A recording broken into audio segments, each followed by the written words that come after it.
네, 안녕하세요. 상표법 입문 강의 25회 진행하도록 하겠습니다. 별리다 시험 1차 대비 2025년 62회를 대비하는 거고요. 지금까지 앞에서 등록 요건을 쭉 공부해 오고 있었습니다.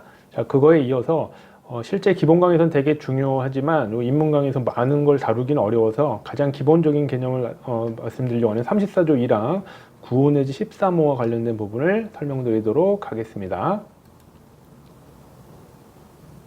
우리 지금 계속 등록 요건을 해오고 있습니다. 네, 등록 요건 중에 34조 1항 1호부터 21호.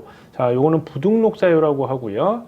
자, 그 중에 이제 1호부터 21호를 쭉 앞에서 보고 있는데, 그 중에서 정말 중요한 9호부터 13호에 대한 부분을 보도록 하겠습니다. 많은 것들이 녹아져 있고, 판례가 많이 있습니다. 그래서 여기서는 이제 워낙 그걸 다 설명드리기에는 시간이 많이 걸리기 때문에 기본 개념 정도 설명을 드릴게요.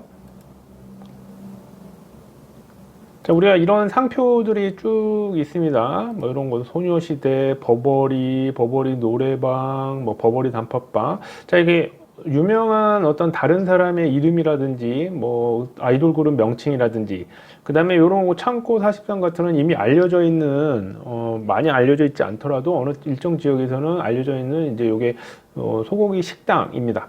그런데 이거를 다른 사람이 상표로 등록을 신청을 했거나 등록을 받았다면 황당하죠. 소녀시대 같은 경우에는 SM 엔터테인먼트가 해야 되고, 버버리는 버버리 회사에서 해야 되는데 뭐 버버리 노래방, 뭐 샤넬 노래방, 뭐 이런 것들을 한다든지 버버리 단팥빵 뭐 이런 식으로 해서 이름을 모방을 하면, 자, 요게 이제 그렇게 사용을 해도 문제가 될 수 있고요. 이런 것들은 나중에 부정경쟁방지법 이런 걸로도 제재할 수 있는데, 이제 이런 거를 이제 다른 사람이 상표 등록을 신청을 했다. 그러면 이제 그거를 막기 위한 규정들이 필요하겠죠. 그 상표에서는 사용을 되게 중요하게 보는데, 사용이 많이 알려진 경우, 자, 그런 경우에는 그런 상표들을 보호할 수 있게 해놨습니다. 자, 요걸 좀 그림으로 좀 표현을 하면, 자, 어떤 갑의 상표가 유명합니다. 이제 요거를 이제 표현을 특정인의 출처 표시로 알려져 있다. 이게 이제 아무것도 안 알려진 것보다 좀 알려진 정도고, 요거보다 더 알려진 게 주지라고 합니다. 널리 알려졌다. 그 다음에 분야에 상관없이 유명한 거를 저명이라고 합니다. 그래서 요거는 이제 우리가 많이 사용하는 용어이기 때문에 잘 봐주세요. 특정인의 출처 표시로 알려지거나 주지하거나 저명. 자, 이런 상표가 있거나 아니면 어떤 상품에 관련돼서 상표를 쓰고 있는데, 을이라는 사람이 요것과 관련 있는 상표를 이렇게 신청을 하면, 자, 요거를 막아야겠죠. 요거를 등록을 안 시키는. 그러니까 요렇게 제재하기 위한 규정 등이 34조 1항 9호 내지 11호 13호입니다. 자, 그러면 여기서 지금 말씀드렸던 요 알려져 있는 정도 있죠. 요걸 이제 설명을 좀 드릴게요. 자, 우리가 상표를 사용을 할 때 아무것도 없었던 과정이 있을 겁니다. 처음에 아무것도 안 하고 있다가 이제 조금씩 사용을 해요. 그러면 이제 아무것도 없었다가 조금씩 사용하면 특정 지역에서 이게 일정 뭐 주변이라든지 요 정도를 알려지게 되고 막 그러겠죠. 그런데 이제 많이 알려지는 겁니다. 사용을 많이 하고 광고를 많이 하다 보면. 그러면 이제 그 다음 단계, 상표법에서 이제 보호하는 단계가 CD입니다. 그러면 C는 뭐냐면, 여기 아까 말씀드린 대로 특정인의 출처 표시로 알려진 경우, 이렇게 표현을 할 수 있습니다. 그러니까 요 정도, 특정인의 출처 표시 정도, 이렇게 막 유명한 건 아니지만 그래도 어느 정도 알려졌다. 그러니까 요렇게 표현을 하고요. 자, 요거보다 더 알려진 거를 널리 알려졌다고 해서 그거를 한자어로 표현하면 주지상표라고 표현을 합니다. 그 다음에 우리가 막 김연아 뭐 이런 것처럼 막 뭐 어떤 분야에 상관없이 엄청 유명한 거, 이런 거를 이제 저명상표라고 합니다. 뭐 코카콜라라든지 소녀시대 이런 거는 분야에 상관없이 누구든지 많이 거의 아는 경우도, 이걸 저명, 주지, 특정인의 출처 표시, 그래서 이렇게 단계가 되는데, 특정인의 출처 표시 이상은 돼야지 이제 우리 상표법에서 보호되고, 34조 1항 9호 내지 13호에서는 요 정도의 인식도 어느 정도 알려졌느냐에 따라서 상표를 등록을 저지시키고, 또 등록이 됐다 하더라도 무효시킬 수 있는 등록 요건으로 보게 됩니다. 그래서 9호 내지 13호가 시험에 제일 잘 나오고요. 매년 나온다고 보시면 되고, 그 다음에 9호부터 13호가 이런 인식도라든지 이런 것들이 되게 차이가 많이 나게 됩니다. 그런 것들을 정확하게 딱 구분을 할 줄 아셔야 되고 바로바로 할 줄 아셔야 되는 많은 연습이 필요합니다. 우선은 이제 이런 개념을 아셔야 돼요. 유명한 상표를 보호하는데 그 단계가 좀 있다. 특정의 출처 표시, 주지, 저명 이런 식으로요. 그래서 어떤 상표가 이제 알려지게 될 때 아까 뭐라고요? 어느 정도 알려졌느냐에 따라서 요거를 이런 상표를 모방을 해서 출원을 했다면 그러니까 요거에 좀 관련이 있어야겠죠. 이런 것들.